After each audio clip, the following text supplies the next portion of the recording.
Bon, quand on parle de cybersécurité, il faut savoir que les anciennes règles, elles ne tiennent plus vraiment la route. L'idée de pouvoir construire une sorte de forteresse numérique impénétrable, c'est un peu dépassé. Aujourd'hui, on va décortiquer pourquoi la stratégie doit changer du tout au tout et passer d'une simple posture de défense à une véritable résilience. Parce que la menace, elle, est devenue inévitable.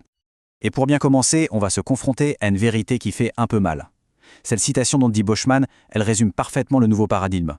Croire qu'on peut acheter une sécurité totale à 100%, c'est une illusion. Et c'est ce constat un peu brutal qui va être le fil rouge de toute notre analyse. Alors, entrons dans le vif du sujet avec cette fameuse illusion de la sécurité.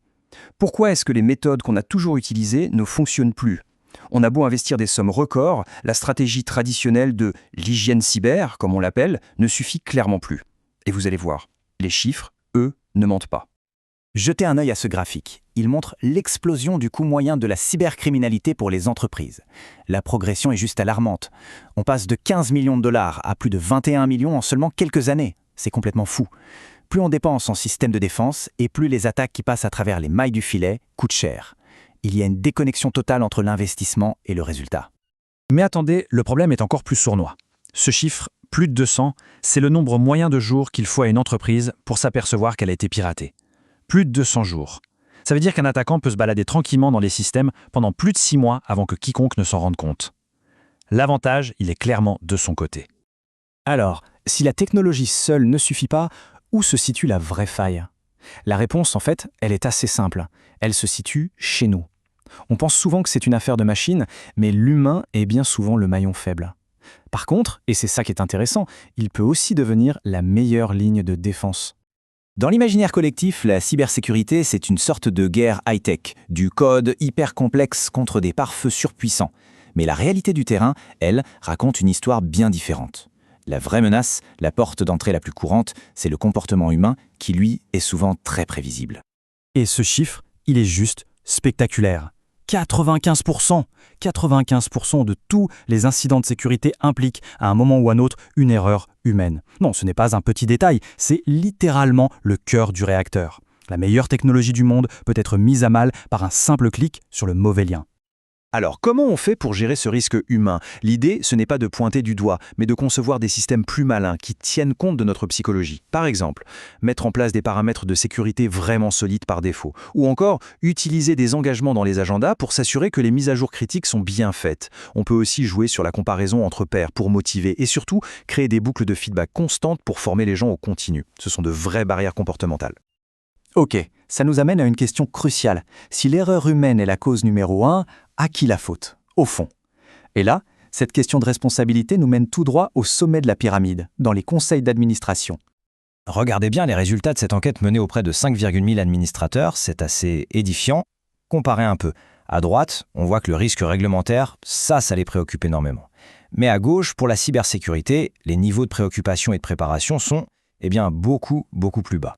Les dirigeants se sentent moins préparés et sont moins inquiets face à ce qui est pourtant l'une des plus grandes menaces pour leur entreprise. Alors, la question qu'on doit se poser, c'est pourquoi ? Pourquoi ces dirigeants, dont le travail est justement de gérer les risques de l'entreprise, semblent-ils passer à côté de celui-ci ? C'est une question absolument fondamentale pour la stratégie de n'importe quelle organisation aujourd'hui.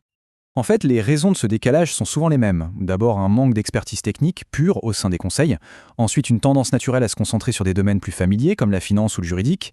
Et enfin, des processus d'évaluation des risques qui ne sont tout simplement pas adaptés pour traiter la cybersécurité comme l'enjeu stratégique majeur qu'elle est devenue. C'est un véritable angle mort. Bon, face à tous ces constats, il est évident qu'il faut changer de mentalité. Il faut un nouveau paradigme. On doit passer de la défense à la résilience. Le but du jeu n'est plus de construire une forteresse imprenable. Ça, c'est fini. Le nouvel objectif, c'est de s'assurer que l'organisation qui a encaissé le coup continue à fonctionner pendant l'attaque et surtout se relever après. Et dans cette nouvelle approche, il y a un concept clé qui émerge, la défense active. Imaginez, l'ennemi est déjà dans la place.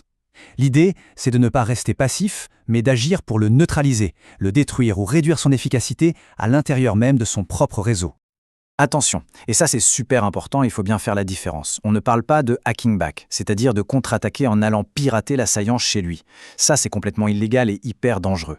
Non, la défense active, c'est comme défendre son propre espace aérien. On a le droit d'abattre un missile qui entre, mais on n'a pas le droit d'aller bombarder sa base de lancement. Au final, tout ça nous amène à une idée centrale. Puisqu'on ne peut plus garantir une sécurité parfaite, ce qu'on vend, ce n'est plus une promesse d'invulnérabilité. Ce qu'on vend, c'est la confiance. La confiance que tout est mis en œuvre pour minimiser les risques. Et ça devient un produit, un argument de vente, un vrai avantage concurrentiel. Et pour finir, projetons-nous un peu. Si la situation actuelle est déjà complexe, ce qui arrive ressemble à une véritable tempête. Et cette tempête, elle a un nom, l'intelligence artificielle. Les experts sont unanimes là-dessus. L'IA va devenir l'arme ultime pour les attaquants. Elle va permettre de lancer des attaques beaucoup plus sophistiquées, beaucoup plus rapides et automatisées, à une échelle et une vitesse qu'aucune équipe humaine ne pourra jamais espérer contrer. Mais voilà le paradoxe fascinant avec l'IA. Elle va être la source du problème, l'arme la plus puissante des attaquants, mais elle sera aussi la seule solution viable pour se défendre. On entre dans une nouvelle forme de course aux armements, purement numérique, où la meilleure IA de défense devra affronter la meilleure IA d'attaque. Ce qui nous laisse avec une question finale. Une question qui devrait résonner dans chaque direction, dans chaque conseil d'administration. Est-ce que l'organisation est préparée pour la bataille de demain ou est-ce qu'elle est encore en train de se battre avec les armes et la stratégie d'hier ? C'est une réflexion urgente et absolument nécessaire.